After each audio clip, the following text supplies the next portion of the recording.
Political parties continue campaigns across the country, less than 2 weeks to the general elections.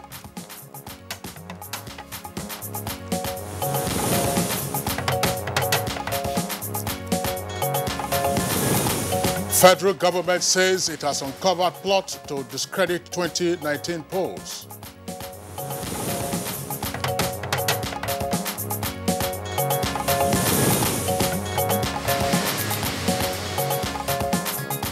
Nigeria Labour Congress holds its 12th Delegates Conference in Abuja.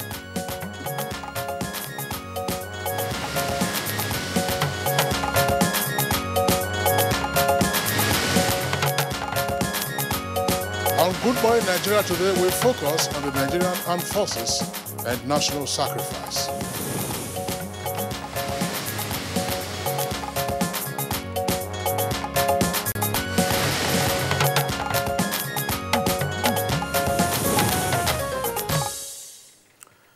Armed forces all over the world are known for their sacrifice in defending their nation's territorial integrity.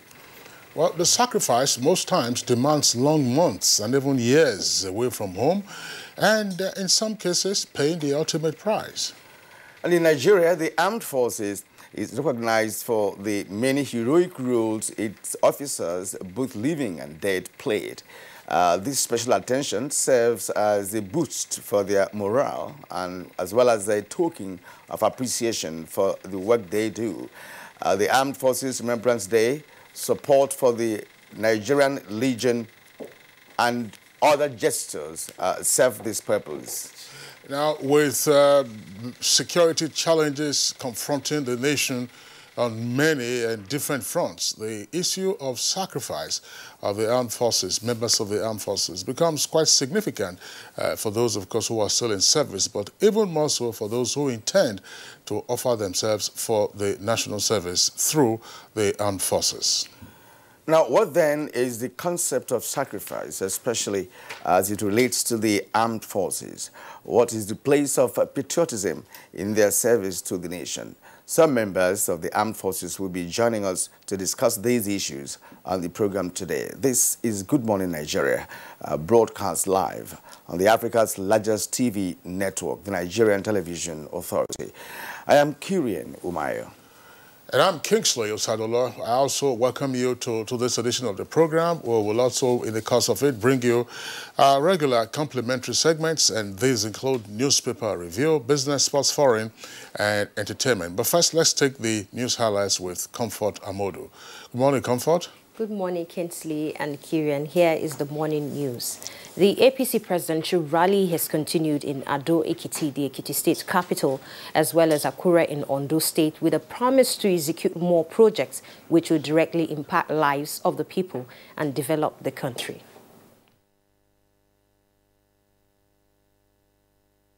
The Vice President is here, has told you in detail what we are doing, especially that affects your state.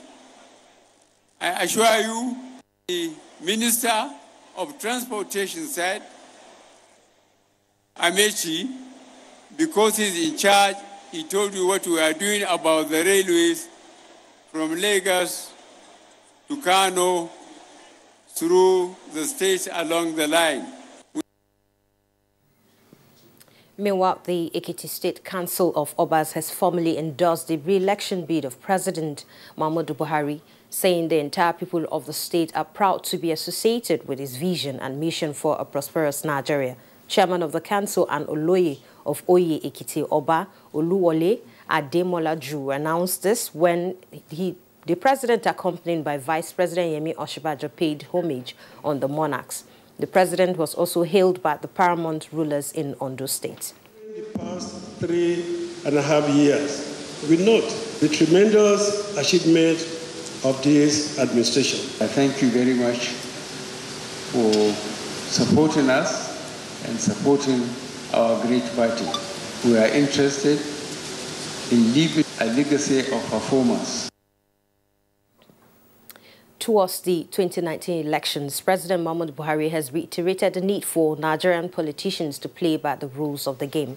This was when the president met with servicing members of the All Progressives Congress in the House of Representatives and aspirants under the party.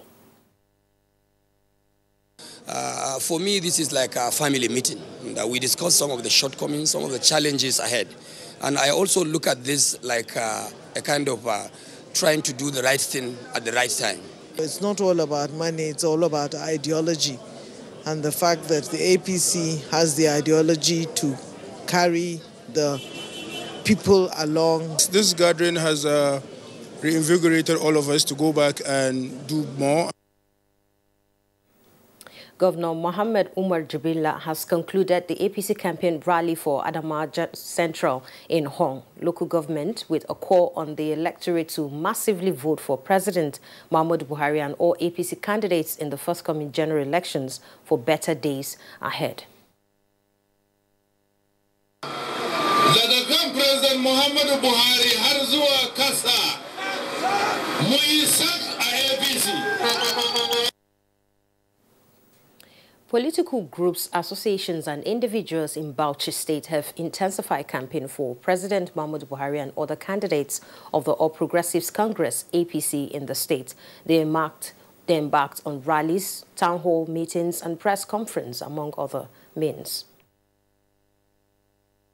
He will be more happy identifying with these people, considering the effort this government is making in trying to make the life of the ordinary Nigerians better.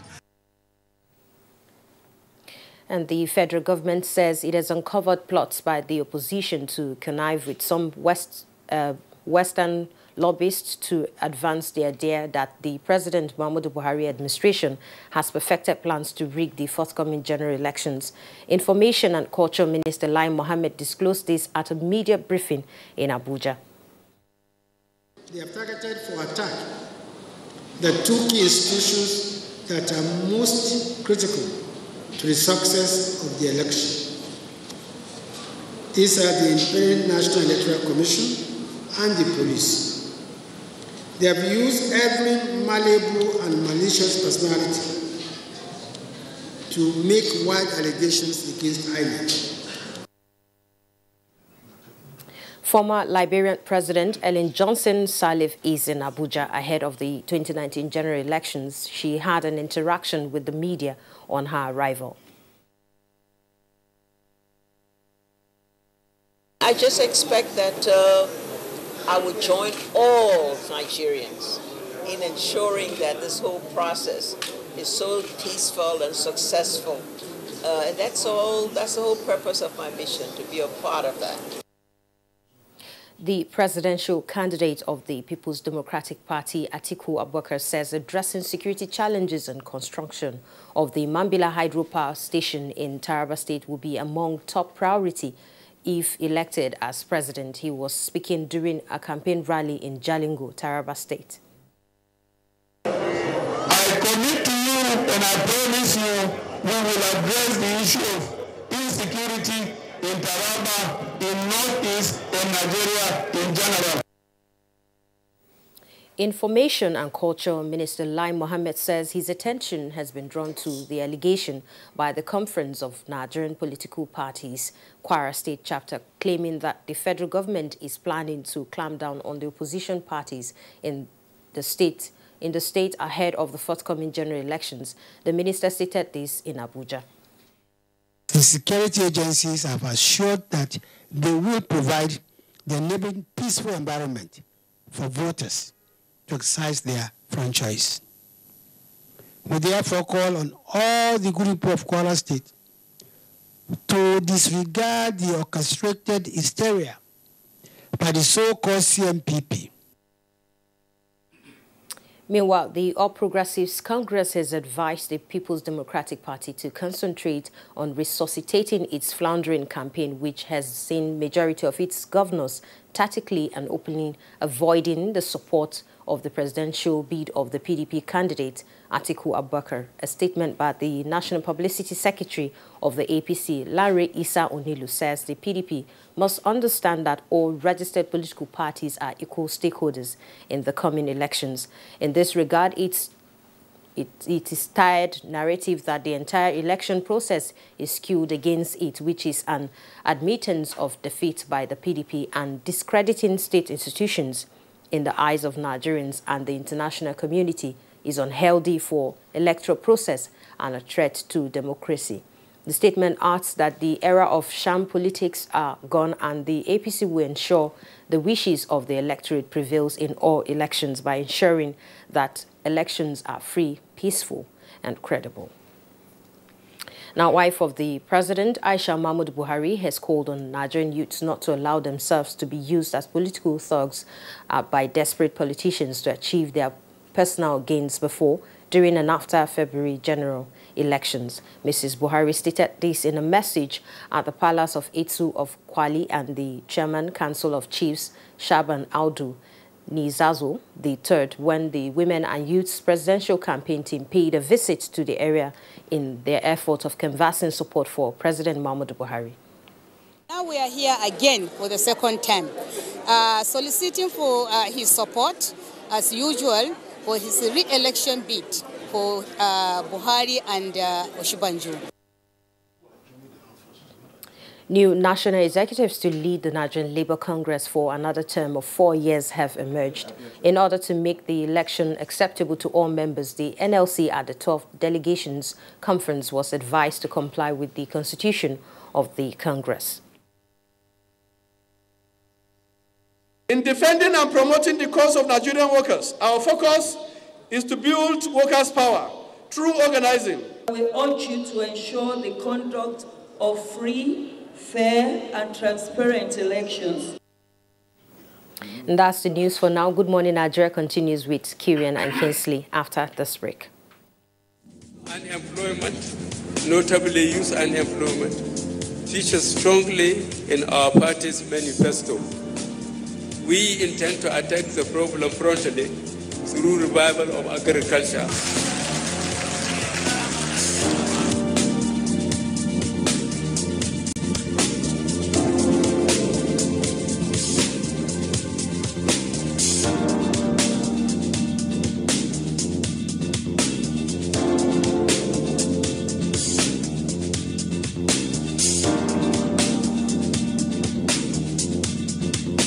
The 30K is going a long way. Actually, I bought an acre of land for 60K like 2012, and presently I have a cassava farm and a yam farm.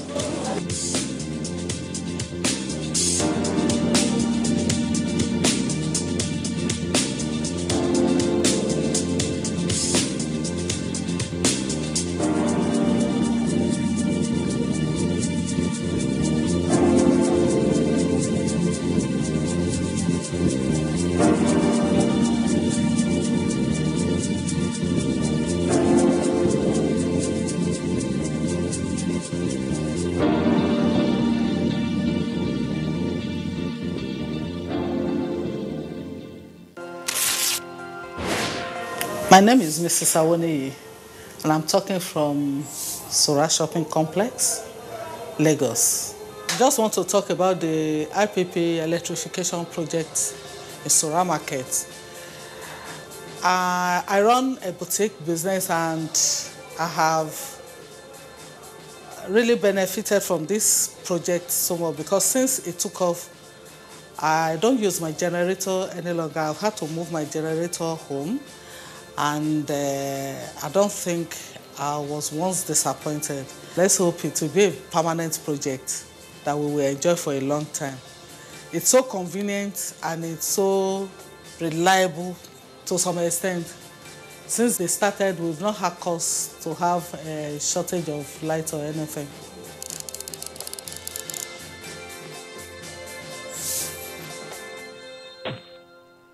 Manager people, make we make the right choice, yo. Make we vote for a man of integrity. Hey, and so make we gather together and make this change. Work, my people of Nigeria. Together we go carry Nigeria to the next level. Nigeria don't decide. Vote Baba Buhari.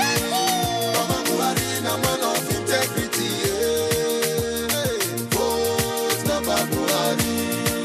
And we no corrupt, we no go chop our money. Hey. Agriculture, the next level, fight corruption, the next level, Electricity to the next level. Railway with the next level. Empower to the next level. With our money. For good health we go. Oh, Baba Buhari. My people, for the next level.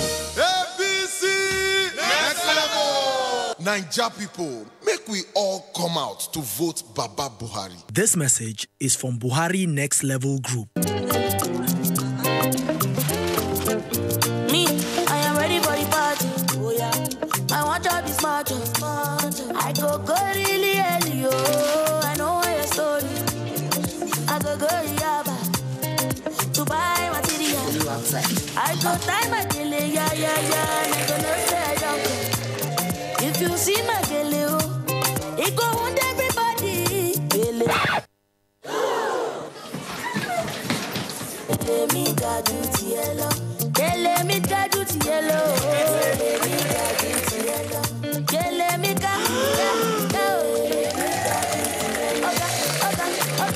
3G is great, 4G is better. You don't know what you're missing till you experience it. Upgrade to a 4G device and SIM, SMS Get to 141 to enjoy double data on Nigeria's widest 4G network. Airtel, the smartphone network. Mars Medical Mission, MMM, is offering free services on a wide range of medical issues. Take advantage of these offers, especially by availing yourself of the National Cancer Prevention Program, NCPP. You can do so by coming for our Wellness Wednesday program at 31 Bode Thomas Street, Surulere, Lagos, every Wednesday from 7 a.m. You also have the opportunity of seeing the specialist and getting expert opinion on any health issues that may have been bothering you. Are you preparing to get married to your sweetheart? Then we have a pre-marital health program that will help you ensure that you start your married life on a healthy footing. Very important health screening and counseling will be made available for you and your partner. You can avail yourself of this opportunity by attending our pre-wedding Wednesday program from 7 a.m. For inquiries, send a mail to info@pinkcruise.org or log on to www.pinkcruise.org or call 0805-633-4288. Mission Pink Cruise, taking wellness to all. Helen! Hey, where's your mom? Today is her toilet day. What? Helen! Toilet day? Tomorrow you're hosting a party and it's a matter of my reputation. Even if you spend your entire day cleaning with all this, it still won't be party ready. Impossible! Challenge? New Ticker Harpic 10X. Even if you use this solution 10 times, it won't give you the same cleaning like Harpic because its new Ticker formulation sticks to the bowl better, giving you a sparkling clean toilet. Wow! New Harpic 10X gives me the freedom from toilet day.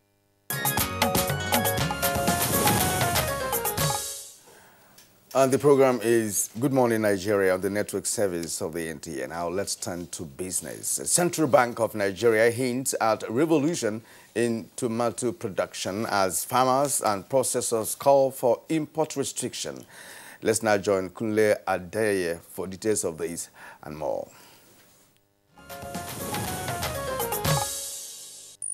The governor of the Central Bank of Nigeria, Godwin Emefiele, assured tomato farmers of necessary support with the formal takeoff of Anchor Borers program for tomato production in the country. The CBN governor at a tomato processing factory in Kano State said the business will attract investors, encourage more people to embrace farming and create jobs, going by the initial daily production of 1 million tomato nurseries. The farmers want government to put in place some fiscal measures to protect the interests of local farmers, such as restriction on importation of tomato puree and other agri-produce. In another development, the Nigeria Customs Service has said it will introduce the use of technology and step up its anti-smuggling fight to improve on its revenue generation for 2019. Comptroller General of Customs Hamid Ali disclosed that this will enable the service to improve on its previous revenue generations. First and foremost, our enforcement must be apt. If we can reduce smuggling to the barest minimum, I bet you that our revenue will skyrocket. So we are going to redouble our effort in fighting smuggling this year. We are looking forward to the deployment of non-intrusive equipment, and therefore goods will now be the values of goods will be properly assessed, and people will pay what they are supposed to pay. Let's see how tradings went on Tuesday on the floor of the Nigerian Stock Exchange.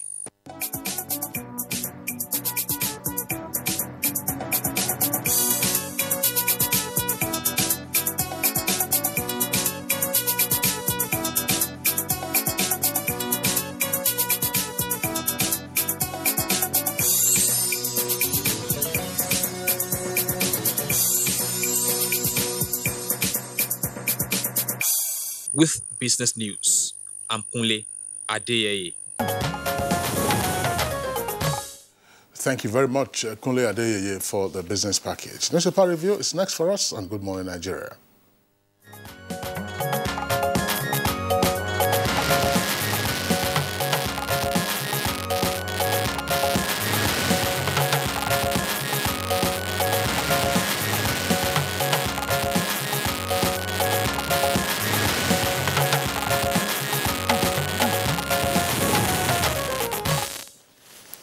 Now let's welcome Bayo Altoyabi, our newspaper reviewer. He's here again with us this morning. Bayo, good morning and welcome. Good morning, Kirian. Good morning, Kinsley. Good morning, Nigeria. Yeah, Bayo, good to see you. Kirian, we have, let's begin with you. Yes, I have the Punch newspaper. Let's go to Punch newspaper for today. Above the nameplate of the Punch newspapers. Reduce cost of governance. RMFC urges federal government. And now below that, however, I'm only seeking a second term, not more than that, says President Buhari. It's on page 42. Reject vote buying, U.S. tells Nigerians. You can capture that on page 43. Don't interfere with political process. Atiku secondis one security agent. Page 14 has details of that report. Now, the lead headline on the Punch newspaper this morning says, again, in fresh application, says CCT chairman's integrity in doubt. With rider, EFCC boss writes Buhari on suspended CJN. Page 2 has that story. Well, we have about 4 different photographs on the Punch newspaper. Of course, depicting some situations in Lagos. Well, commuters lament as falling containers cause gridlock on Lagos-Ibadan Road. It's on page 5. But just below that, we have Boko Haram attacks Adamawa Keys 3, touches clinics, shops. That's page 43. Corruption should not be trivialized for political advantage, says Shoyinka. It's on page 25. Atiku's victory unstoppable with regional leaders' endorsement, says Saraki. That's on page 9. And at the foot of the Punch newspaper, Ganduje orders shutdown of Kano stadiums ahead of Atiku's rally. It's on page 44. Bandits kill Marafa's sister, 14 others in Zamfara state. Page 42. And I am surprised that Suki's security money was tagged illicit, as from Banikoro. Page 7. All right, let's take a look at the Daily Sun newspaper. Daily Sun, and the earpiece there beside the name flag, says, fighting corruption, difficult. That's attributed to President Buhari. Details of that story on page 39. And there are political stories there. It says 2019, Nigeria votes, 10 days to February 16th. Atiku's victory assured, says Saraki. That's on page 12. And presidency blames PDP for poor economy. That's also on page 12. Now, the lead story says 2019 again, that's the kicker. EFCC uncovers funds for vote buying, says politicians bringing back loot to corrupt electoral process. That story is in greater detail on page 6. And the photograph there shows the former Liberian president, Ellen Johnson Sirleaf, who arrived at the Nnamdi Azikiwe International Airport in Abuja yesterday. She's head of the ECOWAS Observer Mission to Nigeria. That's with regard to the elections beginning next weekend. Now, Igbo need presidency more than restructuring, says Kalu. And elections, U.S. urges religious and traditional leaders to douse tension. And CBN and EFCC direct banks to deny Rivers cash. Wike alleges. Magu can never give such order. That's according to details of that story can be found on page 41. Again, CBN, EFCC direct banks to deny Rivers cash. Wike alleges. Magu can never give such order, according to an aide. Gunmen killed Senator Marafa's sister. That story is on page 4. Well, let's start with the Code of Conduct Tribunal. The suspended Chief Justice of Nigeria, Justice Walter Onoge, has filed an application before the Code of Conduct Tribunal seeking the chairman, Justice Danladi Umar, to disqualify himself. The motion, which was filed on Monday, is brought under Rule 12(1) and 11A of the revised Code of Conduct of the Judicial Officers 2016. The grounds are that the Conduct Tribunal chairman has been indicted by the Economic and Financial Crime for an alleged bribery. The other interesting story is that the federal government has appealed to the labor over the minimum wage. Secretary to the government of the Federation made the appeal at the 12th National Delegate Conference of Nigerian Labour Congress at Abuja. Representing the president, Boss Mustafa said, government is determined to attain a decent work agenda that involves opportunities to work and also make life productive for workers and deliver fair income and security at workplaces. He called for the solidarity, for the protection of all families by seeking the cooperation of labor union. He said a technical advisory committee set up by the federal government is to advise on the actualization of the implementation of the wage increase. It is also to propose a work plan for implementing the wage increase so that at the end of the day, it will minimize inflation. Nigeria Labour Congress President Ayuba Waba enjoined government to revisit its 1 trillion fund for textile revitalization. He lamented that if that is done, it will go a long way in opening of avenues for domestic employment, particularly in the cotton textile industry. He also added that they should address the gap in the domestic cotton chain. He pointed out that textile factories in Nigeria used to be about 175, but today, hardly do we have 27 of them functioning. He cried also that initiatives should be put together to ensure that Ajaokuta comes on mainstream. Another issue he raised is that privatization, particularly that of electricity, should be revised because there's no benefit to Nigerians. It was at that venue that the Economic and Financial Crimes Commission also informed them that looted funds abroad have now been brought back to induce electorate during the 2019 general elections. All right. Thank you, Bayo. But let's go to the Nigerian pilot. Nigerian pilot for this morning. And below the nameplate we have, it's time for Northeast to produce a president, says Dogara. It's on page 5. And Ohaneze warns against clamp down on IPOB members. Now, the lead story is still on Onogen. Onogen to CCT chairman. You are corrupt. I will not appear before you. Describes Omar as a tainted arbiter. Says he entertained a motion ex parte, not moved by any prosecutor.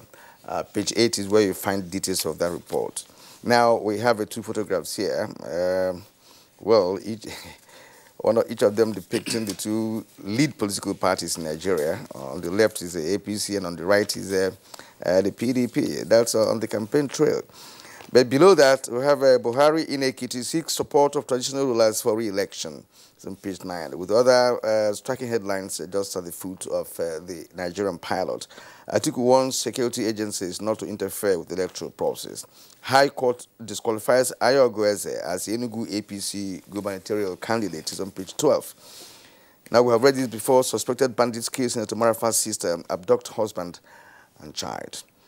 It's on page 7. Fighting corruption difficult, but we shall overcome it, says President Buhari. It's on page 10 of the Nigerian pilot. And from Wike, he alleges CBN EFCC has directed banks to starve rivers of funds. Yeah.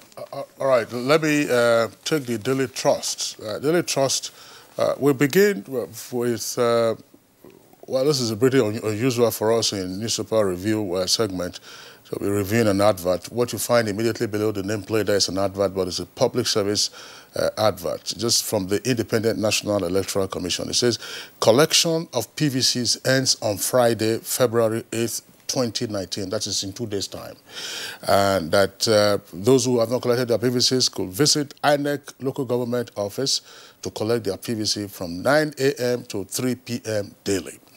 Now, the lead story for the paper says states budgeted 12 trillion naira for salaries in 4 years.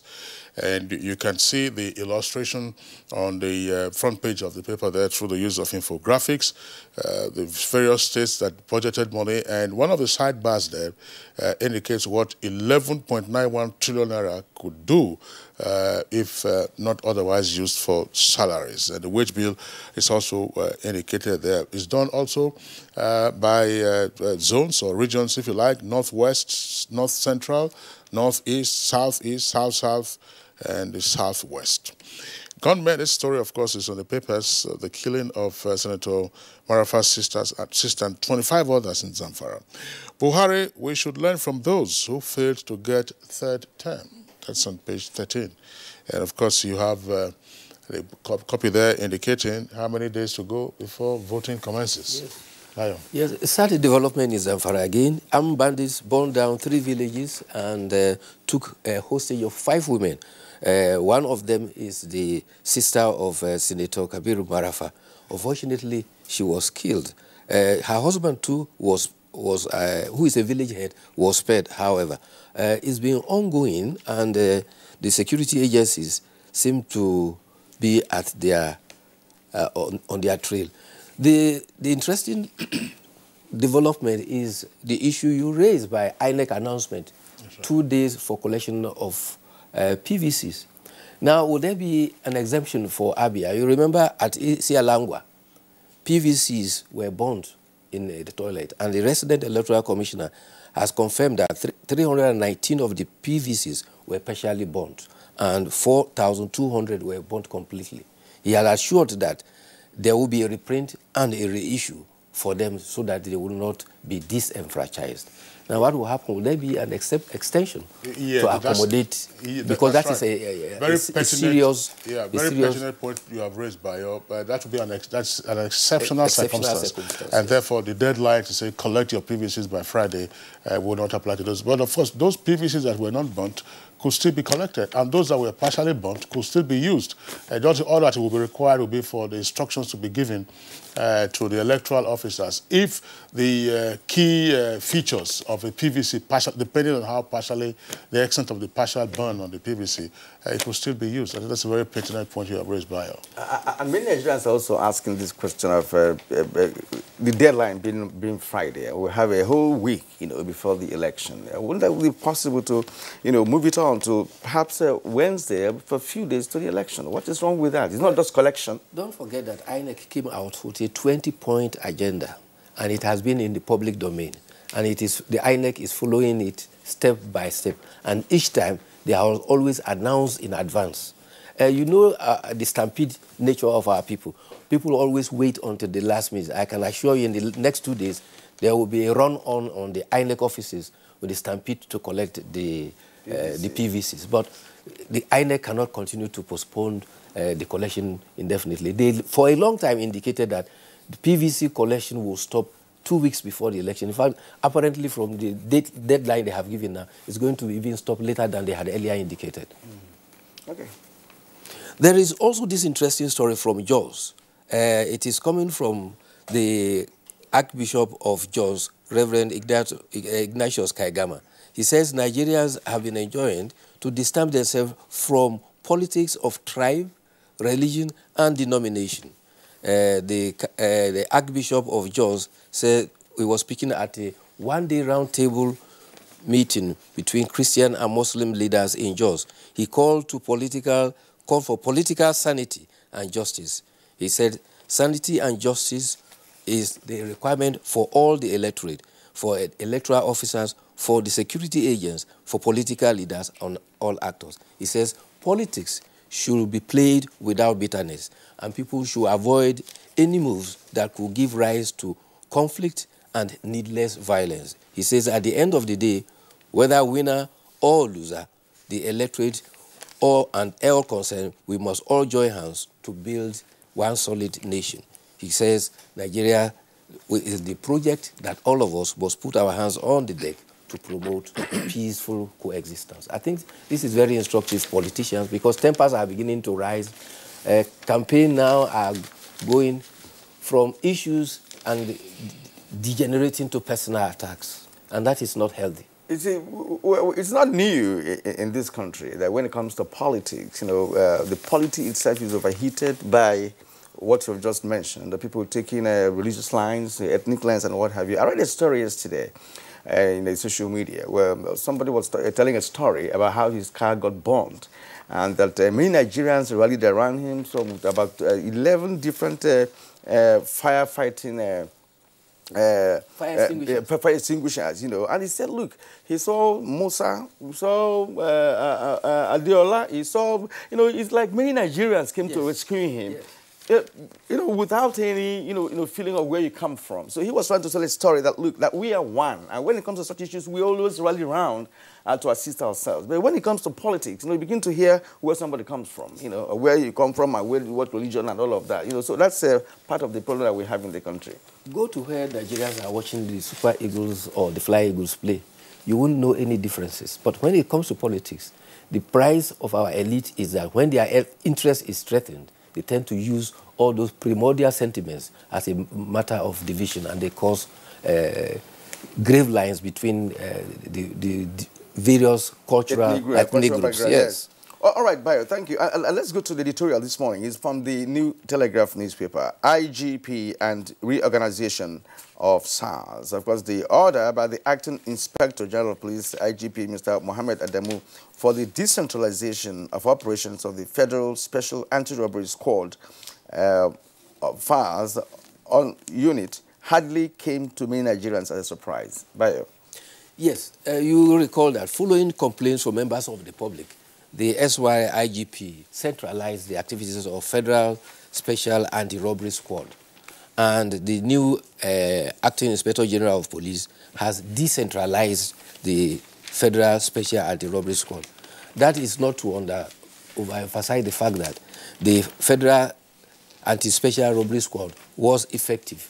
But however, they almost were becoming a law unto themselves in some parts of the country because the commissioners in the state did not have command control over them. What the new IGP has restored is to restore command control to the commissioners in the state. However, the overall control at the headquarters is domiciled in the office of the DIG at the headquarters. But be that as it may, the editorial is saying that the police high command should go from initial pronouncement of that has been made into putting some of those things into practical actions. And they have raised concern that apart from the special, there's also special investigation panel that were centralized and attached to the office of the Inspector General of Police. There was also the reorganization of the police mobile force as well as counter-terrorism unit, which were all domiciled specifically to the office of the Inspector General of Police.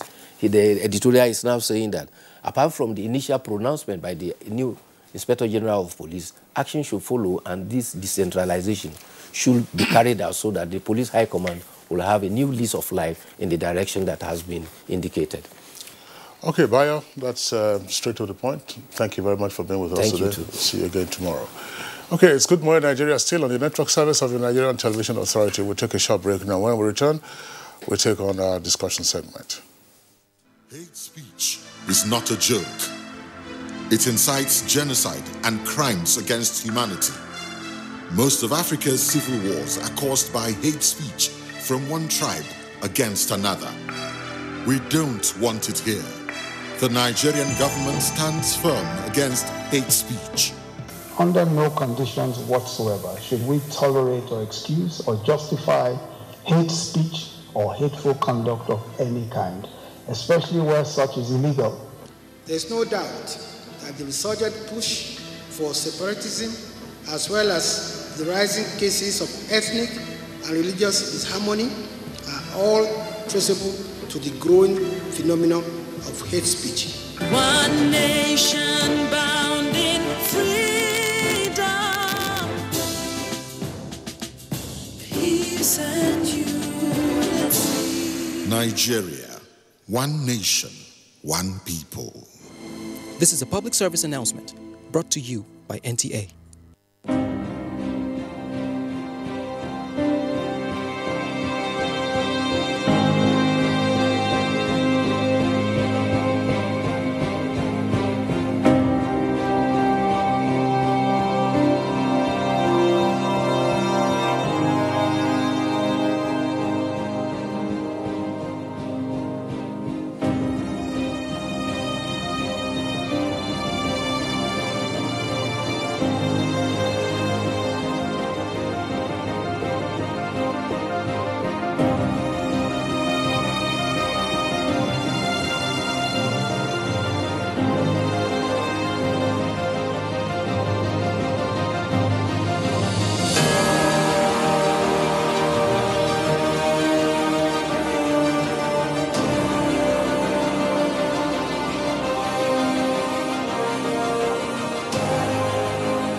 Sore throat, it's often caused by bacteria and viruses.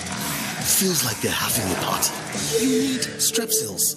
It soothes the pain, plus it fights the germs with 2 germ-killing actives. Double power in 1 lozenge. Bye-bye sore throat. Take Strepsils.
Mrs. Williams, where do all these young people go to every day? Don't bother yourself about them. These young ones, they have their peculiar ways. Don't want to know. Here comes one of them. Young man, you go in batches every day here. Where do you go to? It's the N-Power training, ma.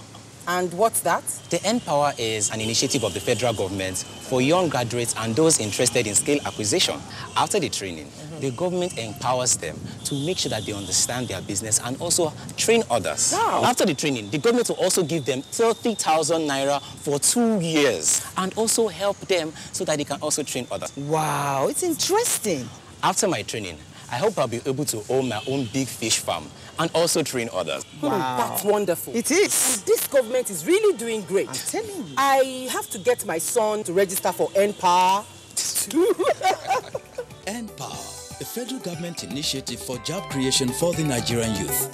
This message is from the Federal Ministry of Information and Culture.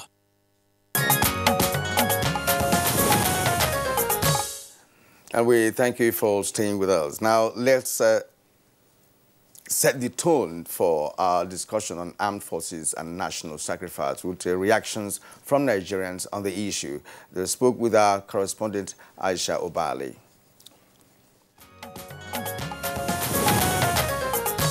Well, not everybody understands the war sacrifice.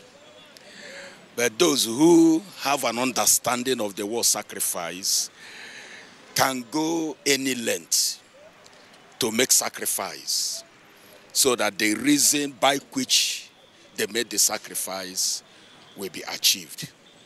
I think our military or the armies, many of them had made a lot of sacrifices. And we need to appreciate that. And whatever we can do to encourage them so that they will not look at it as something worthless. In fact, I feel for them because they're also human beings like us. Although they have special training, but in the course of discharging their duty, they do lose their lives. And they have wives, they have children. What I would advise as civilians, we should be able to sympathize with their families, especially the children they left behind and their wives also, because their parents sacrificed their lives for us to stay in peace. As a matter of fact, everywhere meaning Nigerian should be able to appreciate the work of the military. They are human beings like us, but we see them like iron. All right, they are never iron, they are human beings. Blood runs in their veins. If they can take the bull by the horn to say, yes, I want to die for my country to be safe. Any person who carried arm, who carried a rifle, has already surrendered his life. Who is protecting that person?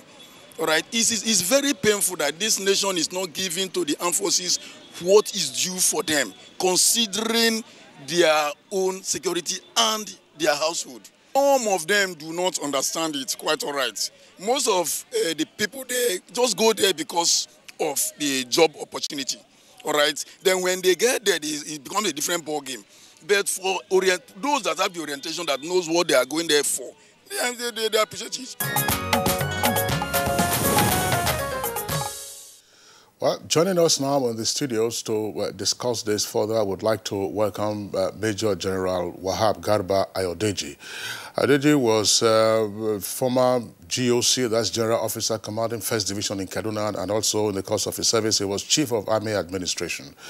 General Ayodeji, pleasure to have you in Good Morning Nigeria. Thank you very much. Also here with us in the studios, Air Commodore Yusuf Anas. He, at some point, of course, was the Director of Public Relations and Information of the Nigerian Air Force. Air Commodore Anas, pleasure to have you with us on the program. Thank you for inviting us. And we have also from our Lagos studio, Captain Ali Umar, retired. He's a security expert. It's a pleasure to have you on our program this morning.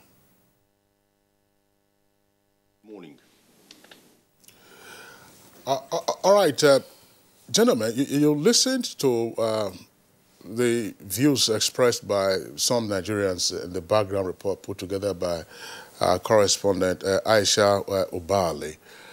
Let's begin this way. Is membership of the armed forces just another job? Probably, you know, the right kind of question to ask, but I mean, is it just those who get into the armed forces, is it because they're looking for a job? And if so, what kind of job? Let's begin with General Ayodeji. Thank you very much for your question. Well, maybe of recent, you might have a situation where you will say people are looking for a job. It's not, and that is not even true for virtually everybody that comes in. In the yesteryears, the jobs were available. I finished from the University of Lagos, had other opportunities to go elsewhere.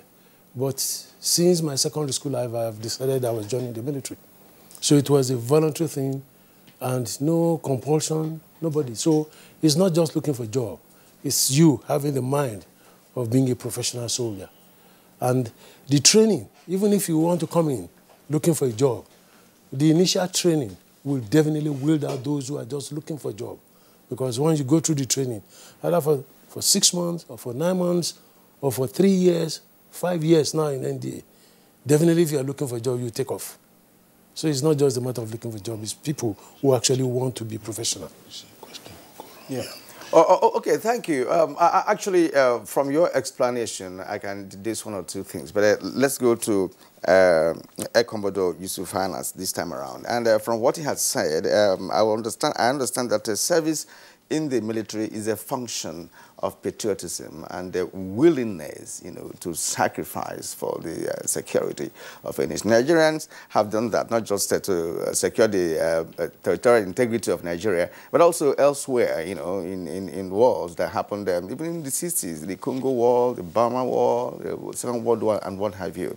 Now, for a man to identify that his calling is to serve in the military, is it to occupy himself as a job, as Kinsley rightly asked, or does something propel such person to identify that sector as where he could play a role in the country? Thank you very much. Let me go back to the last questions raised by your colleague. As regards the reasons why people join the military, I will give an example from my experience. When I finished from the secondary school, that time in Kaduna, I was always fascinated when I see NDA cadets, you know, when they go out, you know, sharply dressed with their flume, moving around, very smart. For me, that was the attraction. That is why I decided to join the military through the NDA. So you see, it's not the issue of just because you wanted a job. You have to have an interest and passion to be able to be in the military. Now, coming back to the issue of patriotism, the training the military go through, whether at the training schools, whether at the NDA or recruit training, other training institutions, all along the way, the impression is always created in you, and they make you imbibe that in your mind, that you must remain patriotic, loyal, and dedicated to the service and to serve your country. Because it is always said that it should be an honor for you to be able to serve your fatherland and even be ready to lay down your life for the fatherland, for the safety and security of the country and the people in the country. All right, Air Commodore Anas, thank you very much. Let's go back to our Lagos Network Center, where we earlier introduced Captain Aliyu Umar, of course, who is a regular face on Good Morning Nigeria whenever we're discussing security concerns. Captain Umar, of course, he retired from the Nigerian Army. Same question to you. In the absence of a provision for conscription, is membership, voluntary membership of the armed forces, a search for just another job?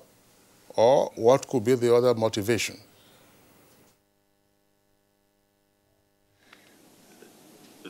Being a soldier is a way of life. It's not something you decide to take on because you want to earn a salary. As General Wahab said, if you went into the army at cadet level because your eyes were on a good pay package, the 60 months I spent there will burn that out of you. You'll probably know easier things to do to make even much more than you'll ever make serving. So being a soldier is a passion-driven thing. It's a thing that grows, and the moment you go in there, it even grows deeper. It goes deeper. You will go through things that deliberately is meant to test your will, probably outrightly discourage you.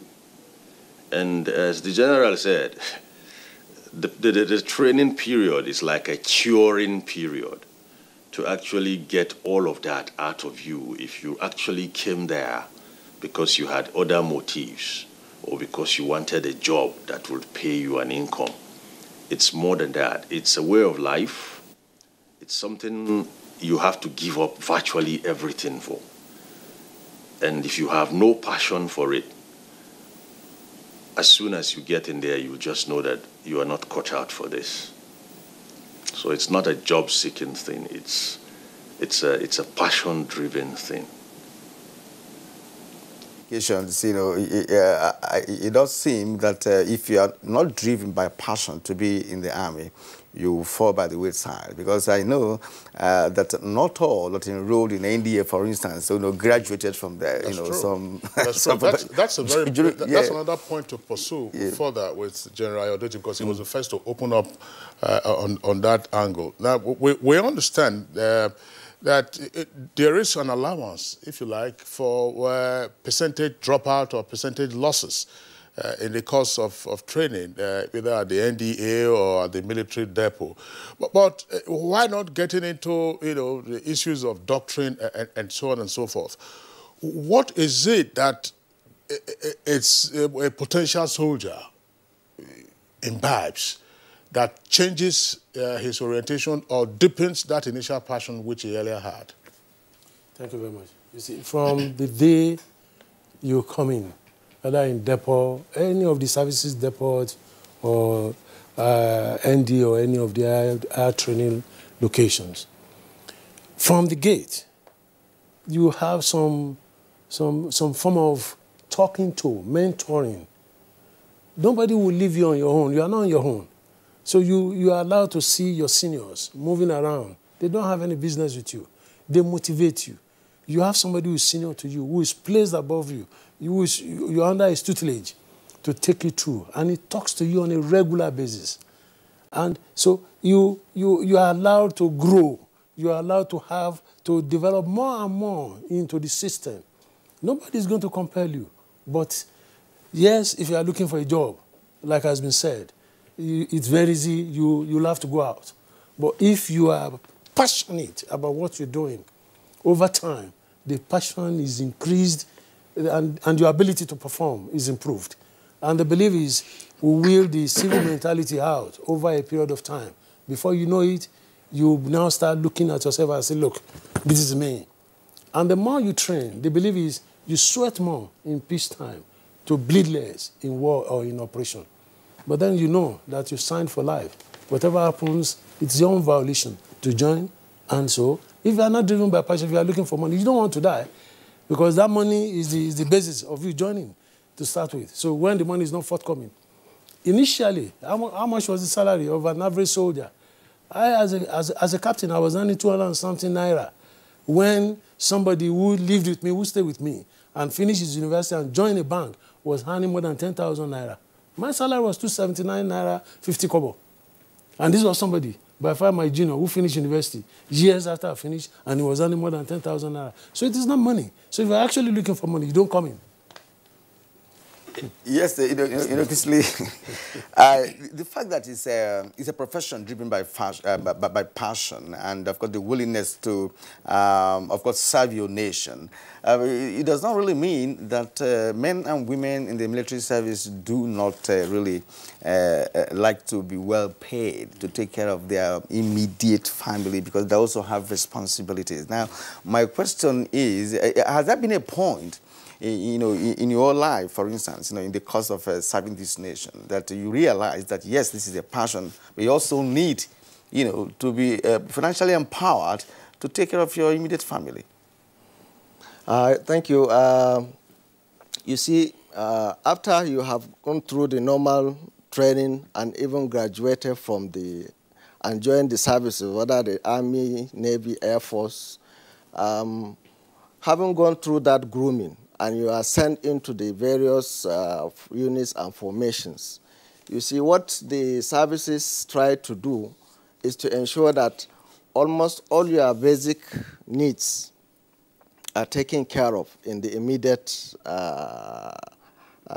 instance. For instance, once you go to any particular unit or formation, they try to make sure that you have accommodation, where you have basic essentials of life, light, water, and other facilities that will make your stay very comfortable. You don't have to start thinking or any salary that will go and pay housing, light, and other things. So the barracks makes it very comfortable after having gone through the training. In order not to make you go outside the barracks to start mingling with the populace, they confine you so that you continue to imbibe that military spirit in you. So the barracks is made comfortable so that officers and soldiers stay together, they think alike, train together, do capacity building, and through that, they continue to have that esprit, build what we call the esprit de corps amongst one another. And that helps in making sure that you also have that patriotism in you. So the barracks is made very comfortable for all the officers and soldiers to be able to stay together. So even if your take-home pay is not much, you will still be comfortable because you have other basic amenities which outside environment will not provide for you. Okay, Air Commodore Nas, thanks a lot. Captain Umar, back to you in Lagos.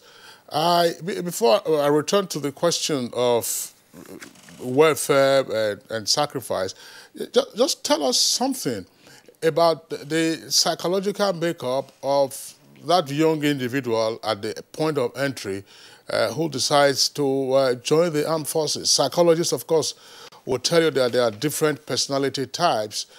You find persons who are bold, you find persons who are timid, you find persons who will take flight, at the earliest sign of trouble. So, Captain Umar, you are smiling. So, for the young man, and then, of course, the gentleman and officer that he becomes, who is in the armed forces, what is it in the psychological makeup that tells you, what is it defending? Why is it doing this job?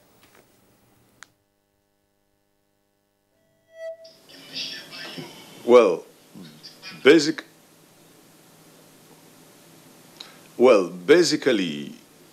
psychologically, we human beings fall into 4 basic types. That is the choleric, the sanguine, the melancholic, and the phlegmatic. There is no human who is typically one. You blend at least any of those 2. So soldiers, recruits, if you like, or cadets, fall into those 4 categories, whether consciously or otherwise. And there are 2 things that drive a cadet. I'm using myself as an example now. There are 2 things that drive a cadet who is just coming into the academy. And the first one is curiosity. And other than curiosity, the second one, as I've told you, is passion. Now, you have a passion for military service, and you are a bit curious about what exactly is there. And that curiosity and the passion drives you right through the gates. And you go and do whatever you have to do to scale through the hurdles to eventually become a cadet. Now, from my own first day in the academy, I can tell you that deliberately, very deliberately, you're going to see people who will challenge your confidence levels. And that's the first hurdle. For those who do not actually have a passion, you're going to get scared and run away. Your confidence levels will be challenged, and having challenged your confidence levels, training starts. Training is basically what the psychologists will call auto-suggestion. Auto-suggestion is repetition. In the army, we call it regimentation. You do the same thing the same way all the time, every time, until it becomes a habit. So unconsciously, within your first 6 months in the academy, you will actually graduate from being you to a soldier. And those who are close to you will begin to say, this man has changed. No, you haven't really changed. You've just transformed from that raw material civilian cadet boy to a soldier. And that's why I said it's a way of life. Everything you do about everything you do in life is regimented. So that young man who goes into service actually comes and he's actually broken, not in the physical sense of breaking now. You know, if you take a horse, for example, if you want to prepare a horse for a polo game, when you bring them in from the wilderness, you have to break them. They have to be able to know exactly what to do and recognize instructions. And that's the system in the academy. It's built in such a way that without compulsion, you're going to see yourself trend with the flow. The entire course, over 100 people, will be doing the same thing at the same time. And if you do it differently, even just by a finger's movement, you stand out. That's regimentation. And that's where the discipline starts. So for every young man, given our age then, and of course we were agile and exuberant, it was adventurous. But adventurous because underneath the background had passion and curiosity.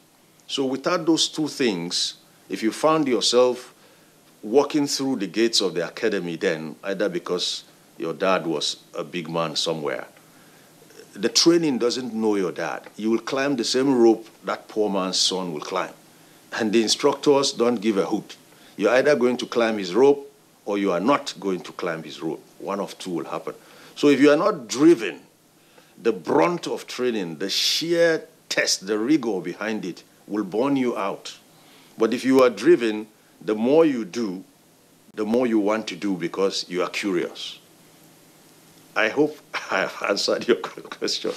Okay, we'll return to you actually in the course of this conversation for other aspects, of the topic that actually need to be further dissected. But for now, let's come back to Major General Wahab Garba Ayodeji. Now, my question is this: we have talked about being patriotic. We have talked about the willingness to sacrifice yourself, to defend the nation. But the question is, are Nigerians really appreciative of, the input of the military, to sustain the nation as an entity, right? Not just the military anyway, the armed forces now. You have been a GOC. That means you have gathered experience over the years in terms of managing your men and, of course, the public, so to speak, because, of course, there's usually military and civilian relationship, in every environment. Now, are Nigerians appreciative of this level of patriotism exhibited, by the Nigerian armed forces? Thank you very much. You see, the word appreciation, we've broken into different segments. Appreciation by the government to support you in doing what you're doing, to provide the basic requirements. Now, from the past, when the budget is released, the first thing is, oh, why is defense getting this? Agric is getting this, education is getting this, science is getting this. We always fail to realize one thing. Without security, there can't be development. You must be secure before you start thinking of development. And in the world, generally, there is the theory of realism. That is, whatever you do is based on your might, and that might is measured by military power you have. And we Nigerians don't understand that. So the first appreciation, the government. The second level of appreciation, the general public. For you to understand what these guys are doing and respect them for what they are, and give them their due respect. I was a junior officer, I went on course in US. During break time, I left my school in Anniston, Alabama, and I drove downtown to buy something in one of the malls. When I finished, I wanted to pay, and I saw a large crowd, queue. I wanted to drop the item and go away. They said, no, everybody moved aside. You are too busy. Please go ahead, go and pay. Here in Nigeria, nobody will do that for you. Believe it, you are doing your job, I'm doing my own job. So what's the big deal? So the public must understand what these guys are doing. And now that they are actually doing other people's job, they're actually policing Nigeria beyond the military calling.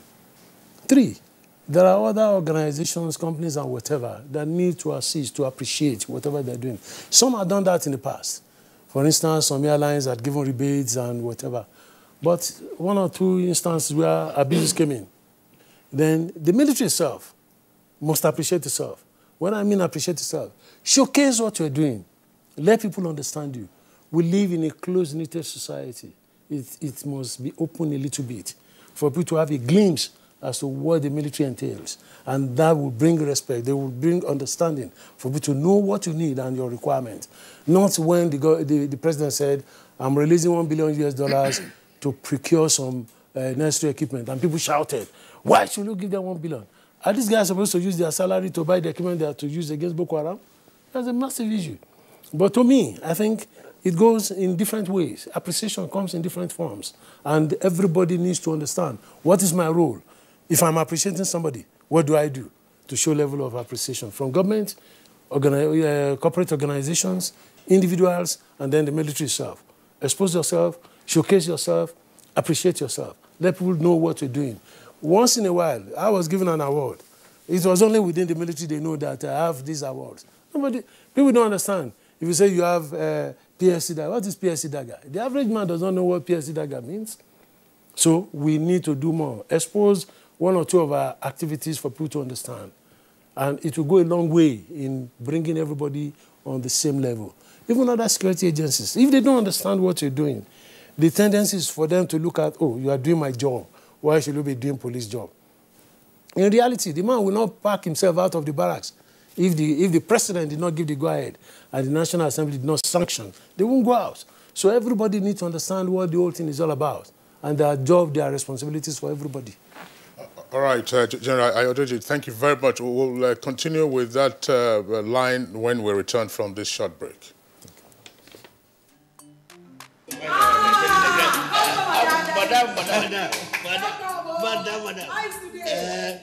Brought us as usual. As usual. You have no problem. For the three put you are welcome, sir. As usual, yeah? Welcome. You take that one. You take that one. You don't understand? We want Nigerian homegrown rice. Finish. You don't have? You don't have? Join the rice revolution today. No other rice that tastes like Nigerian rice. Are you sorry? That's the Nigerian rice we are talking about. Chocolate made in Nigerian rice. Healthy food. I'm going to bring Mrs. Mobu to come to chocolate rice of made in Nigeria here. And see how it are made. Correct. And how they are cook it. Correct. Homegrown rice are good for your health. It boosts our economy and give employment to our people. This message is brought to you by the Federal Ministry of Information and Culture. Getting around heartburn and indigestion can be tricky if you eat too much. Eat food that is too spicy or greasy, or lie down after eating. Heartburn and indigestion could always be around the corner. When they come, be prepared with Gaviscon Double Action. It works within 3 minutes and lasts up to 8 hours. Gaviscon Double Action. Many causes, one solution. Here you go. Madam. That's it. Those nails are enough. Hi, dear. Helen! You got so much even after spending so little. Savings is such a necessity. You save everywhere, but here, you lose it all. How? With this? Impossible. New Tika Apic 10X. Even after applying up to 1 liter of your solution multiple times, you won't get the same cleaning that Apic gives you in a single round. And the expense? Far less compared to your 1 liter of solution. New Tika Apic. Tough in cleaning, tough in savings. Guy, what's up with all these jerry cans that you are gathering? Oh. Water is running in the tap. The jerry cans is not for water. I want to get some fuel. Fuel? Yeah. What for? There is always a fuel scarcity around the Yuletide season. Oh, no, that's a thing of the past. The government has told us that they have made available all these petroleum products, and we are not going to suffer it even in the Yuletide season. And how are they going to go about it? The government has made available a lot of money to the petroleum product marketers, and they have also reached an agreement that the product will be available anytime, any day. Oh, an agreement has been made. Oh, yes. Even as I was driving down from my village, all the filling stations I saw on the way were having fuel. Oh, in that case, I wouldn't be needing these jerry cans again. And I can also attend my cousin's traditional wedding in the village without the fear of fuel scarcity. It's not only you that will be going there. We shall be attending it together. Constant availability of petroleum products nationwide, another achievement of the federal government. This message is brought to you by the Federal Ministry of Information and Culture.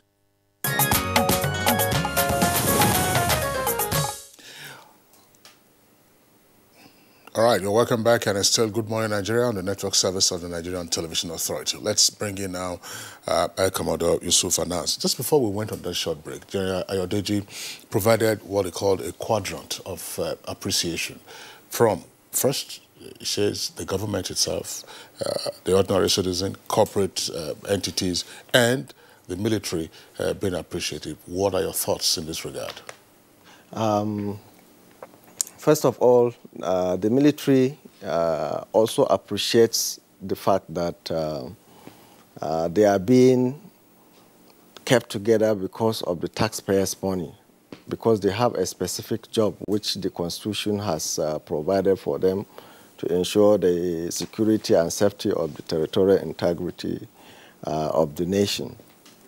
The public really support the government and also the military in whatever they are doing, especially regards a lot of issues of security that are affecting the country. But oftentimes there is lack of information, and I feel that is where the role of the media comes in.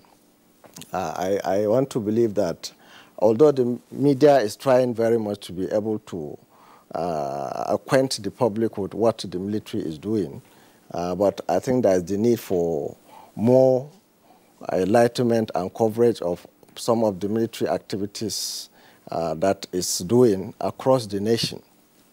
Because over the years, you know, the Nigerian military have been involved in in several security operations within and outside the country, which Nigeria has even been internationally recognized in some peacekeeping operations in different parts of the world. But currently we have a lot of youths who are not really aware of some of the exploits, some of the achievements which the military have recorded in the past. You know, even within the country, years back since the Nigerian Civil War, you know, some of the youths that we have now have not known some of the sacrifices made by the Nigerian military, you know, in keeping Nigeria one up to 1970 when the Civil War ended. Subsequently, the military was involved in different set of peacekeeping operations across the country. Most of the people would think it is just the current fight against Boko Haram that is keeping maybe what the military is doing. But if we go down memory lane, we would have seen that the military has really been doing a lot, which the media should help to also inform the public so that they will be able to continue to appreciate what the military is doing. Okay, thank you. Let's return to Lagos, to Captain Ali Umar, retired. Let me take this aspect of the question from the concept of government appreciation as raised by Major General Wahab Ayodeji.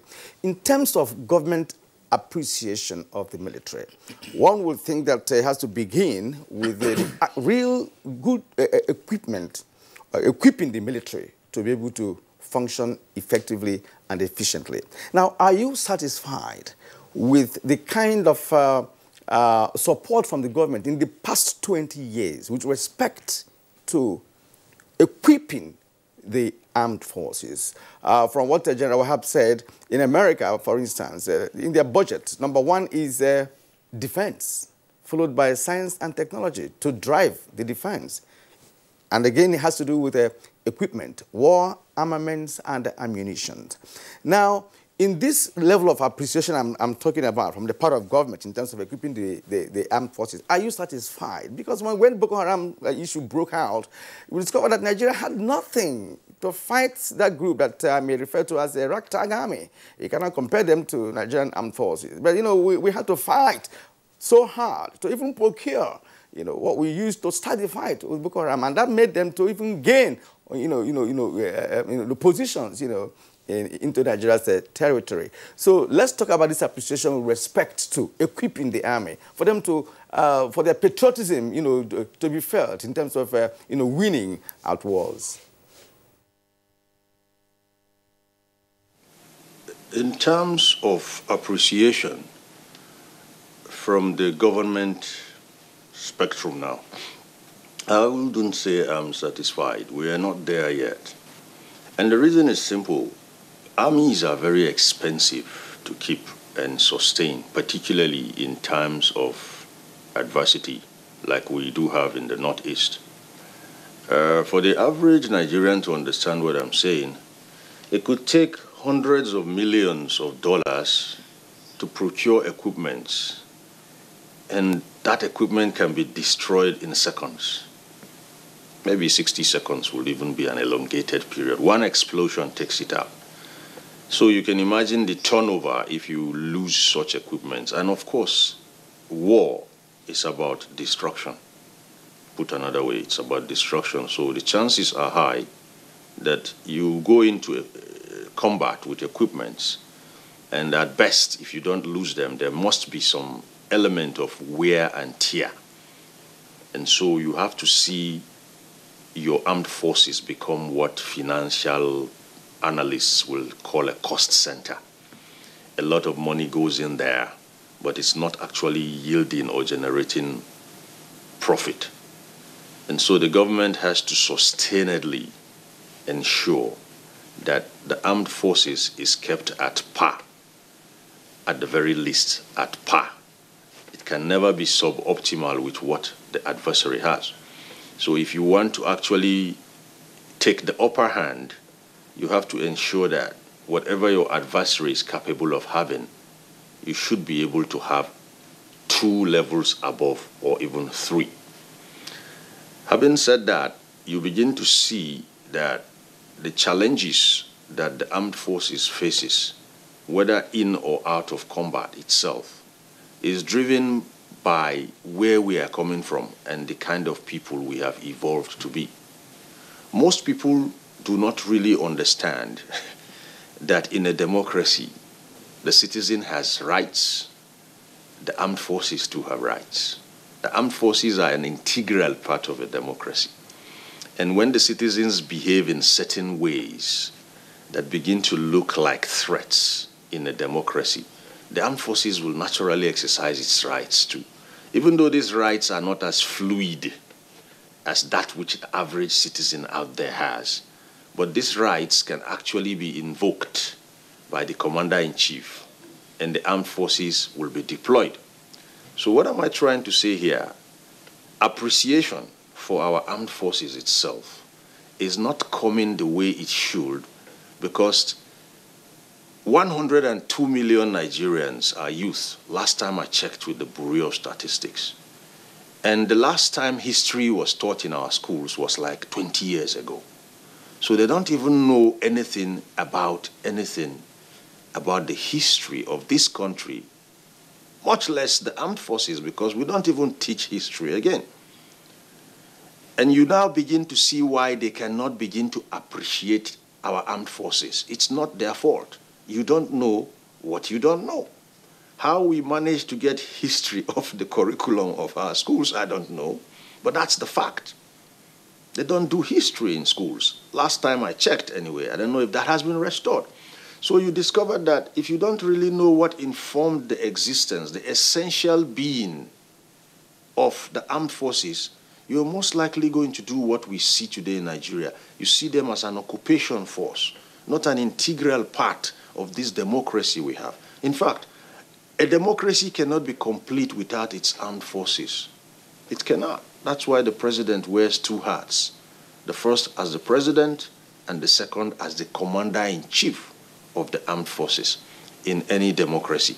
So basically what we are looking at is funding for the armed forces is largely going to be very challenging. It's a cost center. But if I can put it in a way the average Nigerian will understand, you are better off eating only 2 meals a day and having a very strong defense line than having no defense line at all and eating 3 meals a day. I'm not advocating for that. I'm just trying to underscore the importance of ensuring you are protected in the kind of world we live in today. Our neighbors do not actually respect us because of anything other than our armed forces. Our peers abroad do not respect us, or rather, let me say, the threats that will be willing to walk in here and take over our home space are not staying out there and being kept at bay because of anything other than the armed forces. So the way and manner we propagate these armed forces will actually make the threat bolder or less bolder. And if you look at the last 6 years, we have actually lampooned the armed forces, sometimes credibly so, sometimes unnecessarily so. But then you also see a commensurate boldness in the ambience of the kinds of threats we have been seeing. I know armed forces in the world today whose image is larger than life. The things they are told or we are told they do are by far exceeding what they actually do on ground. I was live in the armed forces of Nigeria when some bigger armed forces feared to tread the grounds of Liberia and Sierra Leone, and we moved in as a smaller one, in quotes. We were meant to be smaller, but we went and did it. So if you do not propagate your armed forces and you lampoon them, your adversary gets bolder and it becomes a bit more visible. So we really need to ensure that our armed forces are appreciated. That's a lot of work to be done, both from the armed forces and from the citizenry and from the government. But I tell you, as far as federal government and appreciation or sponsoring or financing of the armed forces is concerned, there is still more work to be done. Despite the fact that monies are being questioned, they can be released and tracked, and results will actually be made to, match the expenses incurred. All right, Captain Ali Umar, once again, thank you very much for the perspective you brought to these questions, of course, along with your other colleagues, General and Air Commodore, who are here with us on the studios. You were talking about the study of history, and of course, as always, you put in a caveat, just assuming that you were not up to date with the requisite information. On Good Morning Nigeria, sometime in 2016, I believe, we took on the subject of the elimination of history from the curriculum in our schools. And after a while, the federal government directed that same year for the reinstatement of history as a subject of study in schools. All right, so we had a number of historians and professors who joined us on that occasion. Captain Ali Umar, thanks. We'll be back to you shortly. Let's come back now to General Ayodeji. General Ayodeji, again, I would like to return the question of patriotism, of course, the linkage with sacrifice. The quadrant that you sketched, the government, that's what Captain Ali just elaborated on, the private citizens, and then, of course, corporate entities and the military itself. But amongst other things, while elaborating on that, you did say that it might be useful for the military itself to open up slightly so that there's a better appreciation of what it does. Air Commodore Anna says, listen, the media should help. The media should help. But there's a limit to what the media can do in helping. We have our own historical challenges in our relationship with the military. That's to say civilian-military relations. But how much openness is permissible? What exactly would you like to see in terms of better appreciation of what the armed forces are doing? Because I'll tell you straight away, you can go to the street and take a view.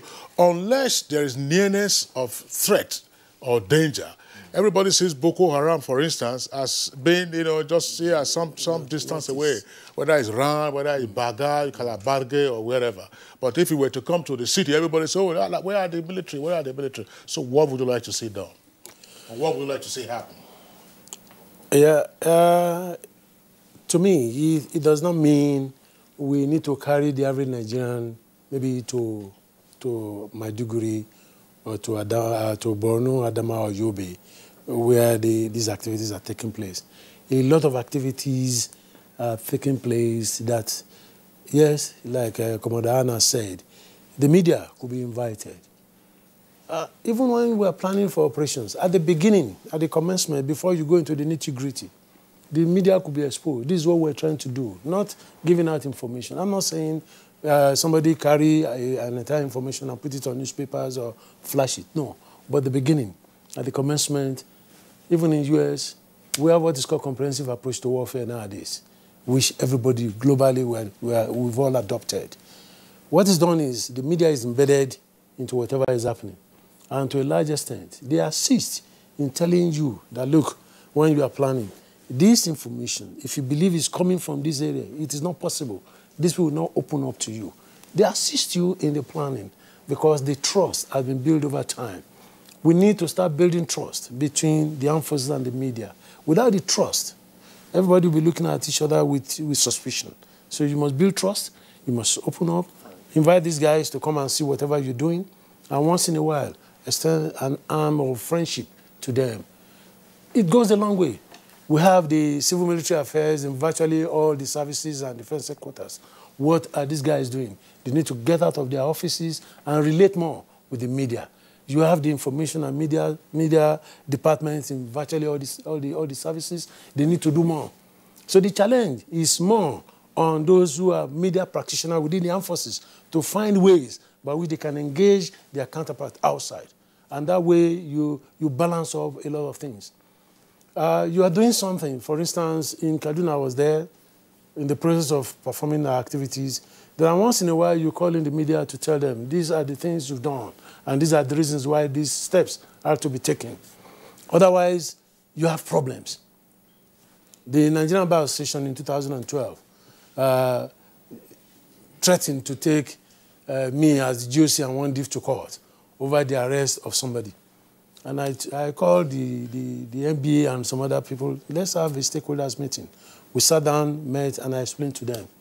This man was taken out, was arrested simply because they were planning to attack social place. Oh, you should have told us. I can't tell you.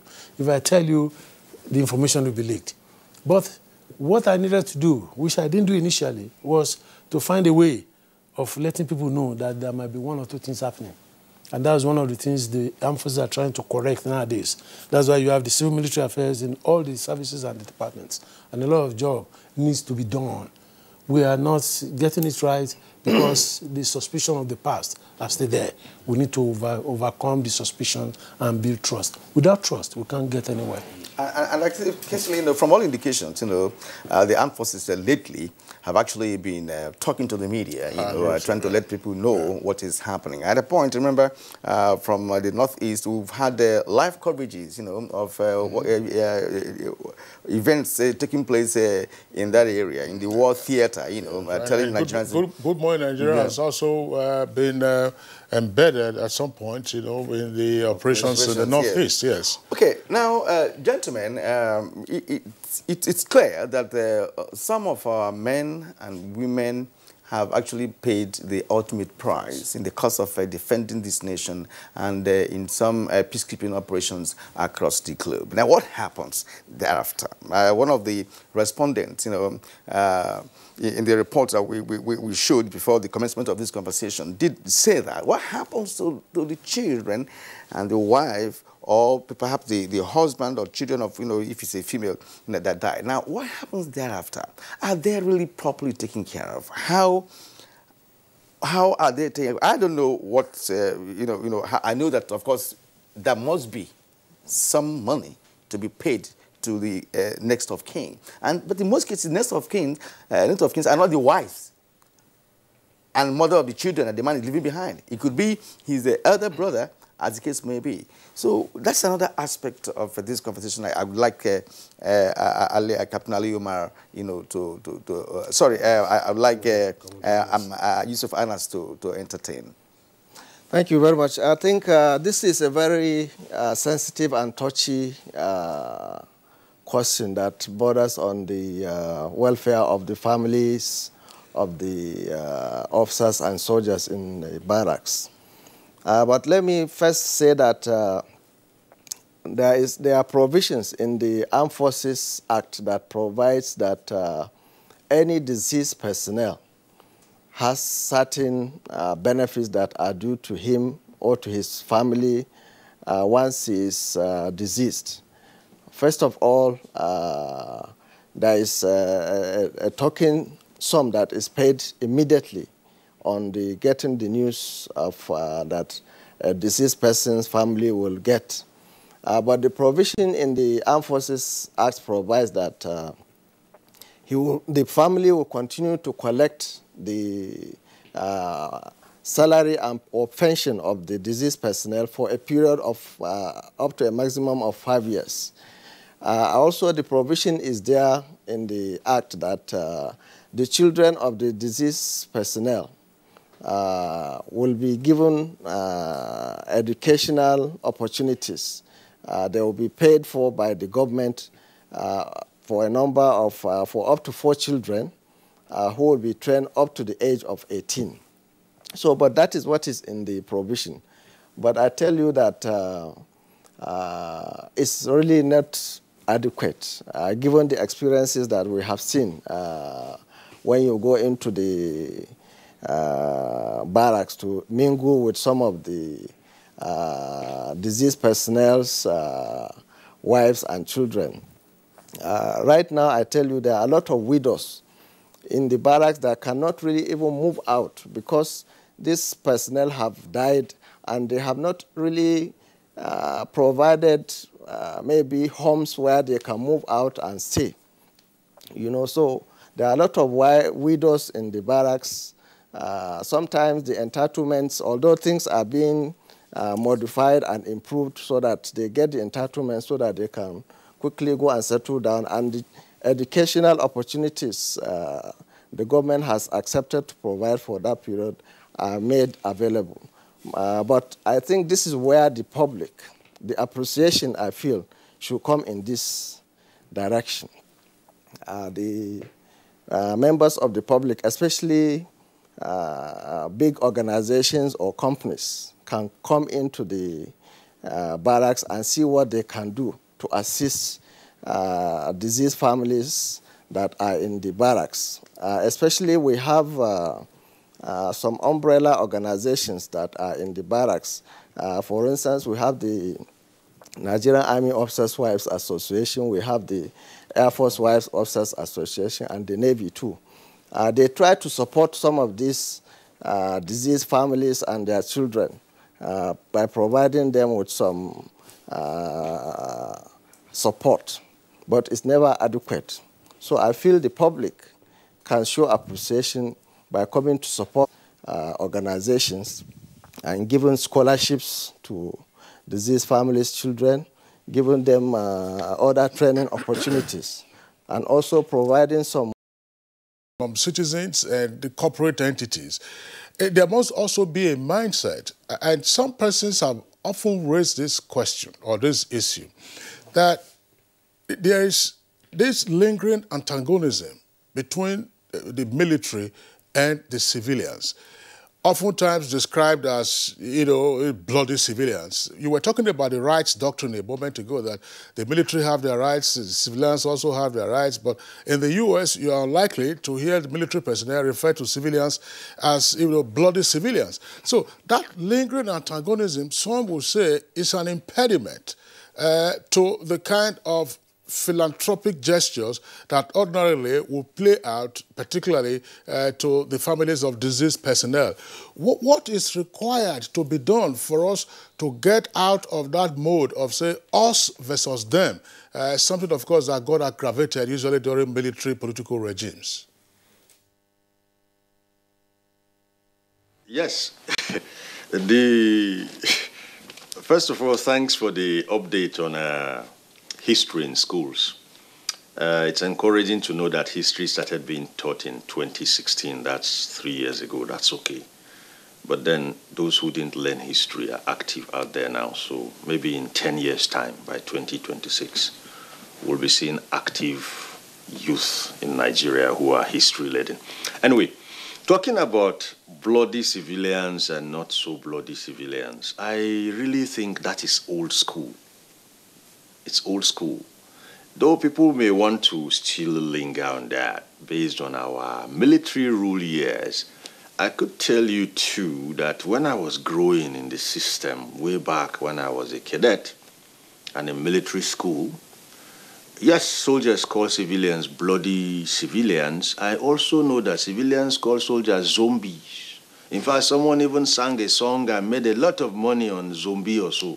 One of our great fathers in this country was a musician. He's of blessed memory now, so it's an old school thing. Let me assure you that anywhere you see a soldier, you are looking at a civilian who was sourced, then processed, and he was deployed, he serves, retires, and still goes back to what? Being a civilian. So from the civil populace they come, and on to the civil populace they return. Nobody plans to die in service, though it happens. We all look forward to actually going back home and being civilians again, even though they tend to say once a soldier, always a soldier, but then that addresses it. Now, how can we begin to do things in a way that will support our veterans? When I say veterans, I'm talking of serving and retired and deceased. People who have military veterans, if you like, people who have served their country in the armed forces and are either no longer in the armed forces or are late. You see, the system itself creates a problem. I'm talking to you as a victim. When I was in the system, I had everything.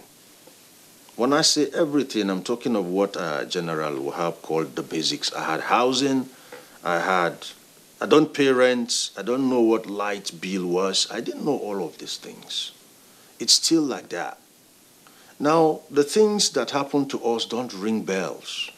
A widow who actually married her husband, she's been living with him in the barracks, they don't pay bills, they don't do water rates, they don't pay rent, and all those other things that you actually do out here. And one morning she just hears that, look, your husband fell in line of duty. And the thing just makes an automatic U-turn. She won't cope. Psychologically, financially, socially, everything just makes a U-turn. Everything turns from what it was to the exact opposite momentarily. We must begin to prepare for that. Good enough, we did a field study at my firm 2 years ago. And I discovered that there is might, there is strength, there is potential, there is prospect within what I have decided to call the military interior economy. If you were to actually count every serving soldier, every retired soldier who is alive, and then conservatively added a wife to that figure for each person, and then conservatively said, okay, let each of them have just 2 children, the numbers you get will equal 1 local government in Nigeria. I can also tell you from our study that financially, come what may, each serving soldier, each pensioner receives a pension or a salary every month. So if you consider that my 1 local government as a sector, and we decided to hone an interior economy for that sector, our monies can stay inside and generate more money. We do, for example, what some nationals from other countries whom we know to exist in Nigeria do. Today, there are people from certain countries who come to Nigeria and set up, and they patronize each other. If he wants a haircut, he looks for his fellow countryman's saloon. If there is none, he sets one up. If his children have to go to school, he looks for a fellow countryman's school where they are taught in their language. If they don't have that kind of school, he sets one up. Now, what they have succeeded in doing, those foreign nationals, is to keep the money they make within their community. We make money every month as salary earners serving or pensioners, but the money is not actually trapped within that community. So can we begin to see a day where we can begin to have supermarkets that will actually give soldiers a discount so that our friends who are civilians will gather their money and give us to go and buy for them there? And then the assistance that is meant to come from the public can come by way of CSR. There are people, organizations, and philanthropists who are ready to do so much for the military interior economy, if there is one. But don't get me wrong. For them to be able to do it, we must also appreciate the fact that they also exist under the yoke of the same economy we too are thriving in. So we must give them what we call a value proposition. That value proposition is what will encourage them to now add to what we have so that they too can benefit while we benefit, and it becomes a mutual thing. So for us to be able to support our military families, or particularly of deceased, we cannot lean entirely on the government and the armed forces. Neither can we lean entirely and expect the public to support us with what we expect them to do in form of CSR. We must first of all generate something from inside within us, and then you'll see it supported. And with that leverage, believe you me, the population of us out here is even more than the one in there. So it can only get better if we can come together and generate what I want to call a military interior economy. The word interior economy is deliberate. It may not make financial sense, but for my military colleagues, they know what I mean when I say interior economy. We used to do something like that in the academy, and we know how we leveraged efforts to actually turn our communities then into something else just for one day. That's my own heart song, if you like, on how we can actually turn things around for our dearly departed's families and widows. Captain Ali Umar, we appreciate you a great deal. But right now, on this very issue, General, Ayodeji on this very issue of catering for the families of the deceased. Let me just recall this, that when I was privileged to be in Israel, we were taken to a farm owned by the military. Because I'm drawing inference from what Captain just said, you know, the kind of interior economy by the military and what have you, right? But before you take on this question, let us finally thank Captain Ali Omar, retired, immensely for showing up this morning on Good Morning Nigeria. Thank you very much indeed. We hope to have you next time around. Okay. Kirian, just Captain Omar, the interior military stuff he was talking about, some would say, I mean, by the time you break it down, could that be an advanced Mami market kind of economy? No, not Mami market. You know, the military growing its own economy, having farms, having advanced Mami market. Because, for instance, in Egypt, they have even transport companies, they have insurance companies, they have hotels and all of that, you know, which they also use when it comes to the issue of assisting, you know, deceased families. So please come in here. Thank you very much. Fortunately, I was in Egypt as a member of a delegation. In fact, I led the delegation. And we're taking around the special project in Egypt, owned by the armed forces. In fact, it got to a point they were loaning the government, they loaned the government. It was the fact that this time around they were not ready to release another 2 billion to the Egyptian government. That's why the government is going to IMF for this loan they are collecting now. But the armed forces used to give the government loan, and the government might not pay back.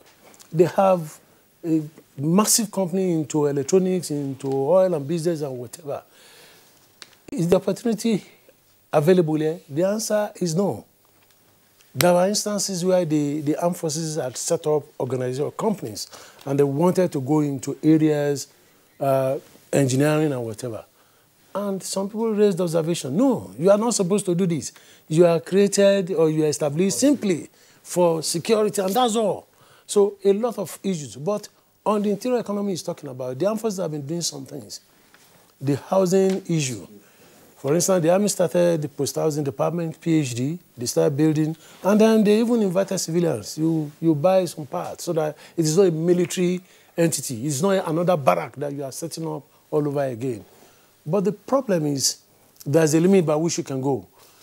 The Army, for instance, because I was involved, set up its own limited bank, PHL.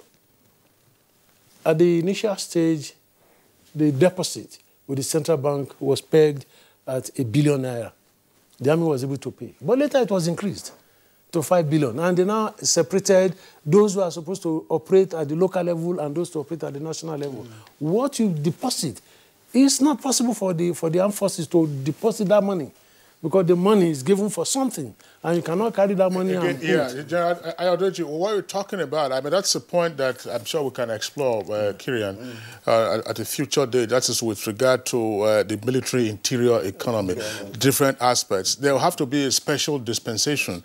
And some persons would also argue specialized engineering, for instance.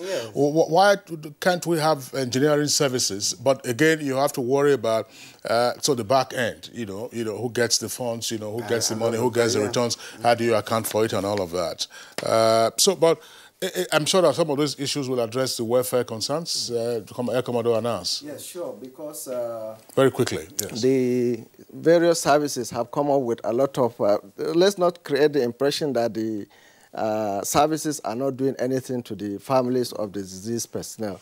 They have been doing a lot. But you know, resources are not adequate to cover all that the services will want to do. So that is why we are saying other stakeholders, especially well-to-do companies, can come in and assist the military in also facilitating some of these things for the families of the deceased personnel and their wives. All right, we have a few tweets here with us. Let's just read them out before we conclude this program. I am having, from the IB fashion, I am having a renewed respect for the Nigerian Armed Forces with this feature on Good Morning Nigeria today. I have always looked forward to a Nigeria that will value everything the way it should be valued.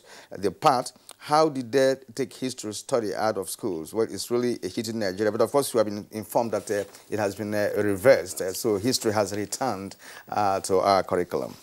Olowo Kere Olajide tweets, our armed forces face remarkable challenges managing our national security, whether on the front lines or in crucial support roles such as logistics, communications, and maintenance. We must cultivate the habit of appreciating members of our armed forces. Now, from Omobola home, the Nigerian military remains one of the very disciplined outfits. It takes patriotism to be enlisted into the Nigerian army or military. Passion and respect, not money, drive many into joining the outfit. All right, those are the tweets that we have in the meantime. Let's thank Air Commodore Yusuf Anas, former Director of Public Relations and Information of the Nigerian Air Force. Air Commodore Anas, thank you very much for being with us on the program. Thank you very much. I also want to thank the NTA for giving us this opportunity, but I also want to request on behalf of my constituency by thanking the government for what they are doing, but the armed forces also, I think, deserve a salary review, because I understand the Nigerian police have been given a salary review. So these people that are also working 24/7 to protect the nation, I think I want to call on the government to also look at the possibility of also... all right, Commodore Yusuf Anas, once again, thank you very much. We also would like to appreciate Major General Wahab Garba Ayodeji, former GOC 1 Div, and also at some point Chief of Army Administration. Thank you very much for being with us on the program. Thank you very much for inviting me. All right, so let's go over now to our foreign desk for some stories. Prosecutors in Manhattan have ordered the Trump Inaugural Committee to hand over documents relating to how the team raised and spent over $100 million. Reports say the document covers a wide range of data regarding who donated to the inauguration, whether they were not U.S. citizens, and how the money was spent. White House spokeswoman Sarah Sanders had told the media on Tuesday that the order has nothing to do with the president, saying that the subpoena, which has not been made public, does not allege any wrongdoing. According to federal election law, foreign nationals are prohibited from donating to U.S. Inaugural Committee. And official report has confirmed that 10 people, including a baby, have died in a fire at an 8-story building in southwestern Paris. The report also said more than 30 people, including 6 firefighters, were injured and 1 other person in serious condition. Meanwhile, the reports say 50 people were evacuated by ladders from the blaze. Investigators, however, believe the fire, which is said to be one of the most deadly in the French capital in years, was probably a deliberate act. Now let's take a weather outlook for the rest of today. Welcome to the weather forecast with Joyce Machoko Ogunleye. Now, the forecast for Wednesday still indicates dust haze conditions over some parts of the north. That's Katsina, Kano, Sokoto, Potiskum, and Maiduguri axis at a daytime temperatures of 37 to 39 degrees Celsius, while the central states at a daytime of 38 to 39 degrees Celsius are expected to be in partly cloudy to cloudy conditions. For high ground areas of the Mambila Plateau and Makurdi axis, where morning thunderstorms are likely. And moving down to the southern axis, it is expected to be cloudy over this axis, with intervals of sunshine in the morning, although residents of Lagos and Ijebu axis should watch out for some localized activities over that region in the morning.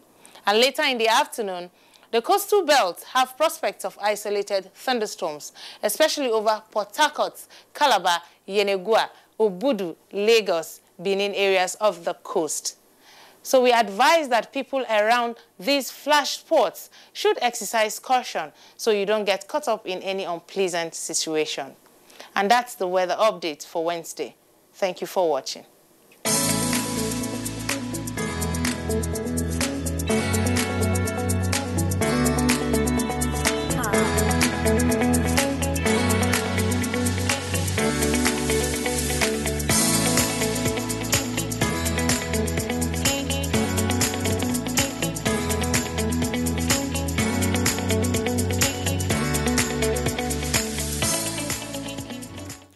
And that's how we conclude today's edition of Good Morning Nigeria. Before we go, we'd like to inform you that the 2019 National Policy and Development Summit, NPOD, comes up at 9 p.m. That's immediately after 9 a.m. That's immediately after this program. Do stay tuned and be part of it.